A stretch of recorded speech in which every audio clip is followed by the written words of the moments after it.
followed by a couple of words and some Tehillim and Ke'anole and Kaddish. חטאים ועדת צדיקים, כי יודע אדוני דרך צדיקים ודרך רשעים תאהב. ירבו עצבתם אחר מהרו, בל אסיח נזקיהם מדם, ובל אשא את שמותם על שפתי. ידעתי אדוני כי צדק משפטיך ואמונה היא ניסני. קל עיני ואפית נפלוס מתורתך.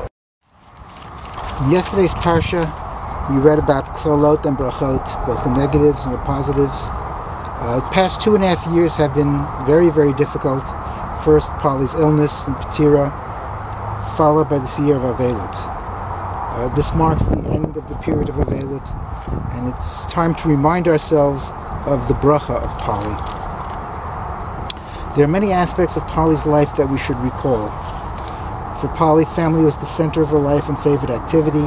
She looked forward to Pesach in Israel with parents, with Dina and Jonathan, with her nieces and nephews.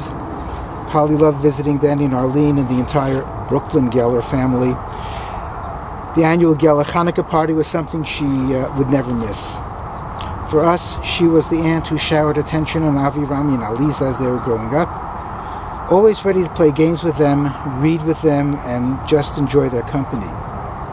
Though later the roles changed, she was able to start a new cycle, this time as a great aunt, and she was able to again play with and read to the next generation.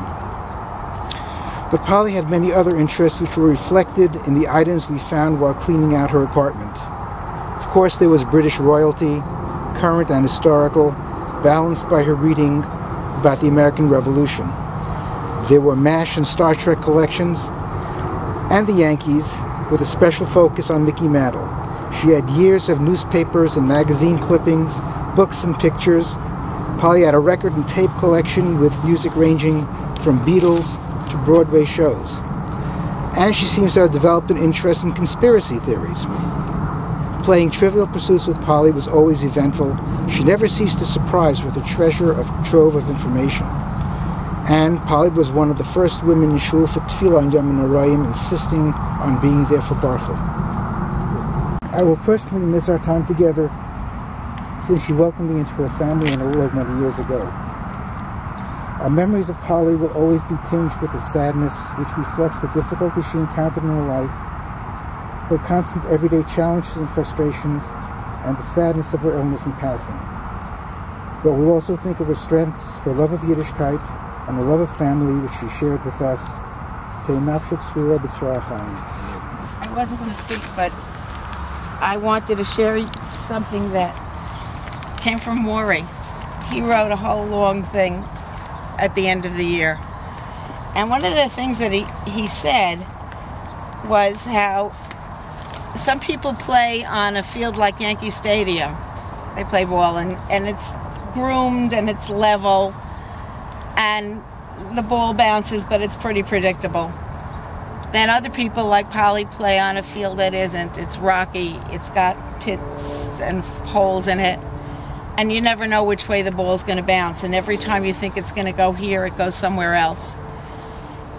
And so when everybody went to Dovrevel, let's say, we kind of knew what to expect, but every time Polly came up against something, it was unexpected.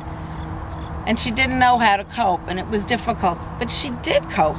That's what was amazing about it. She did what she had to do. She struggled more than anybody else there had to struggle. But she did it, and she never complained, and it never seemed odd to us that she was there, that she was with all these other kids. But every time she was faced with a challenge, she just tried to figure it out. Sometimes she did, sometimes she didn't. But she never asked for help, and she always assumed that somehow she could figure it out. And I think that is a measure of somebody's strength that is almost unimaginable. The other thing that I wanted to say was that she was very, very right and wise instinctively to give her undying affection to Izzy. Because he watched out for her, and I wanted to take this opportunity to thank him for everything he did before she got sick, for every Friday night that he walked her home from our table, for every time he ran over there to fix something. And after she got sick, for every time we had to call him to come home from work simply to pick her up off the floor because we couldn't do it. And he left work and he came and he did it. The schlepping and the hauling, he even cleaned out her apartment. I couldn't handle it. So I wanted to give a public hakaras hatov to Izzy, because we never could have made it without it. There's a concept in that we say every morning. What is the meaning of that? Why would being respectful of your parents extend your days? And then I think about how Sharon and Izzy always acted and took care of Polly, the lengths they went to, and the chesed that was involved in that, and the example that they set for us. And I think that's the message. That's the answer. The answer is that if you go out of your way for your parents, which ultimately this was the ultimate kabedas avicham, wasn't it? I mean, it was the most respectful thing anybody's ever done for their parents. It was the way that Sharon and Izzy cared for Polly, and the care that and the example that they set can only be repaid by the next generation.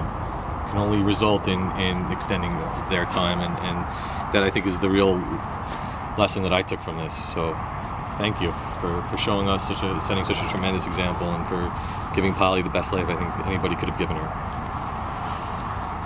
El Malei Rachamim Shochein Bamromim Hamitzei Menuchas Nechoina Achanfei Ashchina Malos Kedoshim Utayrim Kizar Arakiam Azhirim Esishmas Esther Paya Basa Victor Binyamin Shahalcha Liolama Bavor Shanachnu Ispalim Biadas Karas Nishmasa Began Eden Tehe Menuchasa Lachein Bala Rachamim Yastira Biseser Knafa Liolamim V'yitzror Bitzra Chayim Es Nishmasa Adonai Hu Nachlasa B'sanuach B'shalom HaMishkava V'nomar Amen.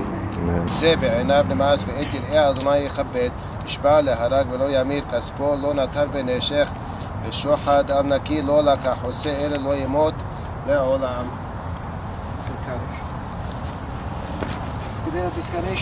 אמן. אמן.